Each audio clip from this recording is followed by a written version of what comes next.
আমার কাছে অনেক পুরনো একটা কন্টেনার ছিল। তোমরা দেখেই বুঝতে পারছো কতটা পুরনো। আমি ভাবলাম এটা দিয়ে একটা ফুলদানি বা পেন হোল্ডার বানাই। তাই প্রথমে কাপড় দিয়ে ভালো করে লাগিয়ে নিয়েছি। তার উপরে উল দিয়ে গোল গোল করে পুরোটা কভার করেছি। আমি দুটো লেয়ার করেছি, উপরে ও নিচে একটা মোটা করে আর কি বিনুনি করে দিয়েছি যাতে দেখতে ভালো লাগে।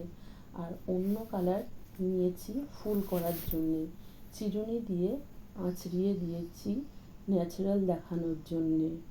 আরও একটা অন্য কালারও অ্যাড করলাম, আর সবুজ কালারের উল দিয়ে ডালপালা করলাম। আমার পেন হোল্ডার বা ফুলদানি রেডি। কেমন হলো বন্ধুরা, জানিও কমেন্টে।